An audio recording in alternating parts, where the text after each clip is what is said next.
बिस्मिल्लाहिर्रहमानिर्रहीम। अस्सलाम वालेकुम। सुप्रीम कोर्ट के 3 जजेस का एक फ़ैसला आपसे शेयर कर रहा हूँ। ये एक लेटेस्ट फ़ैसला है।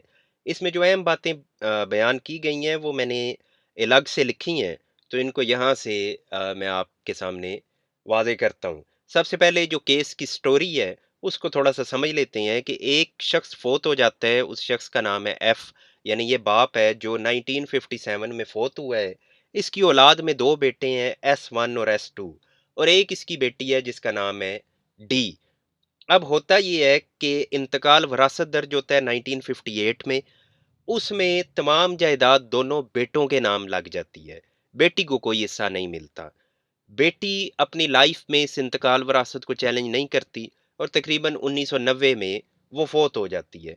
उसके फौत होने के भी तकरीबन 15 साल के बाद उसकी औलाद यानी बेटी की औलाद वो आ जाती है अदालत में और 2005 में इस इंतकाल को यानी जो 1958 में हुआ उसको ये चैलेंज कर देते हैं कि ये गलत दर्ज हुआ है।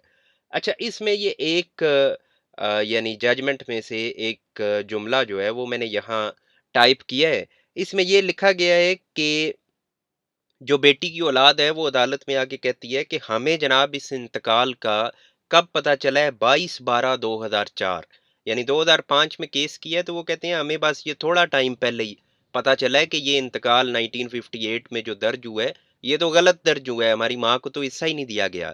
अच्छा, ये मैंने इसलिए लिखा है कि आप कोई भी दावा उठा लें उसमें आपको ये लाजमी मिलेगा। लोगों को पता होता है कि ये गलत हुआ है, हमारा हिस्सा हमें नहीं दिया गया, पहले वो खामोश रहते हैं, लेकिन जब कभी अदालत में आते हैं, तो फिर आके ये स्टोरी सुनाते हैं कि हमें तो पता ही अब चला है। ये उनकी मजबूरी होती है, अगर वो ये कहें कि हमें पता था पिछले 20 साल से, 30 साल से, तो फिर उनका केस खारिज हो जाता है। इसलिए ये झूठ हर एक को लिखना पड़ता है। आप ये कोई खुला वगैरह का दावा उठा लें ना, तो उसमें हर एक की स्टोरी, आप 10 दावे पढ़ें, 10 में एक ही स्टोरी मिलेगी कि तशद्दुद किया जाता था, खर्चा नहीं दिया जाता था, घर से निकाल दिया रात को। तो यानी आपको नज़र आएगा कि एक ही कहानी, जैसे राइटर एक ही है पीछे। तो इसी तरह ये भी दावे आप पढ़ें तो इसमें एक मज़मून आपको ये वाला कि हमें अभी पता चला है, ये लाज़मी आपको मिलेगा। अच्छा, अब आगे बढ़ते हैं कि अदालत ने फिर किन ग्राउंड्स पे फैसला दिया। अब ये भी थोड़ा-सा समझ लें कि जो सिविल कोर्ट में केस दायर हुआ 2005 में, वो इनके खिलाफ हो गया। किनके? यानी जो बेटी के वारसान हैं, इनके खिलाफ। वो फिर अपील में गए, अपील में उनके हक में हो गया, यानी अपीलेट कोर्ट ने कहा कि ये इंतकाल कैंसल किया जाए।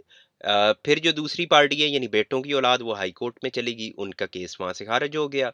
अब वो बेटों की औलाद आ गई है सुप्रीम कोर्ट में, यानी जो इस 1958 के इंतकाल को बचाना चाह रहे हैं। अब अदालत ने फिर उस पे क्या फैसला दिया, तो अदालत ने उसमें जो चंद बातें की उसमें एक तो ये थी कि अदालत ने कहा कि हम पहले ही अपने एक पुराने फैसले में 2014 एससीएमआर 801 में हम ये बात कर चुके हैं कि ये जो इंतकाल होता है ना, ये सिर्फ टैक्स के मकसद के लिए यानी फिजिकल पर्पस के लिए ये तैयार किया जाता है। तो इसकी बुनियाद पे हम नहीं कह सकते कि किसका विरासत में हिस्सा बनता है, किसका नहीं बनता। अगर ये गलत दर्ज किया जाएगा, किसी को महरूम किया जाएगा उसके हिस्से से, तो ऐसा इंतकाल वैलिड नहीं होगा, उसको हम नहीं मानते। तो अदालत ने कहा ये तो हम पहले ही कह चुके हैं। तो इसलिए अगर ये वाला इंतकाल गलत दर्ज हुआ है, इस्लामी उस असूलों के खिलाफ दर्ज हुआ है, विरासत के असूलों के, तो फिर ये इंतकाल दुरुस्त नहीं है। दूसरी बात अदालत यहाँ ये करती है कि जहाँ तक पोज़ेशन का ताल्लुक है, यानी कब्ज़े का ताल्लुक है, क्योंकि अब कब्ज़ा तो सिर्फ़ उन बेटों का था और बेटों के बाद उनकी औलाद का था। बेटी का तो ना कब्ज़ा था, ना बेटी की औलाद का कब्ज़ा था। तो अदालत ने कहा कि इसमें भी हम कह चुके हैं अपने एक पुराने केस में कि जो कब्ज़ा होता है, वो अगर एक का भी हो जाए, यानी एक भाई का भी कब्ज़ा हो, तो वो यही समझा जाएगा कि वो बाकी भाइयों का या बहनों का कब्ज़ा है। यानी बहनों का अगर कब्ज़ा नहीं है, भाई का कब्ज़ा है, तो यही उससे मुराद ली जाएगी कि बहन का कब्ज़ा मौजूद है। यानी बहन का अगर एक्चुअल पोज़ेशन नहीं भी, तो फिर भी उसको इस बुनियाद पे नुकसान नहीं दिया जाएगा कि तुम्हारा कब्ज़ा नहीं है। तो ये इसमें अदालत ने वाज़ेह कर दिया कि कब्ज़े की बात को यहाँ से क्लियर कर दिया। आगे जनाब एक थर्ड था लिमिटेशन।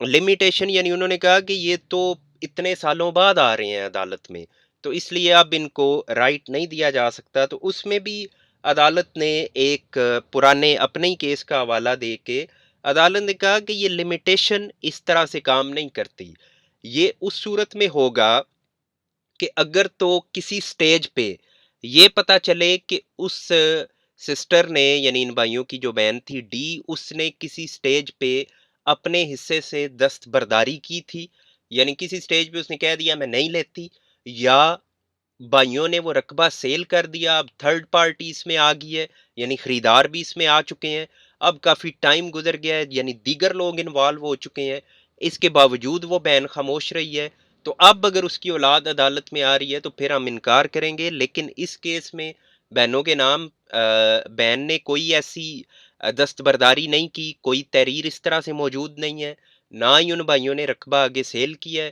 لہٰذا اس کا رائٹ انٹیکٹ ہے، یہ ابھی بھی رائٹ اپنا لے سکتی ہے۔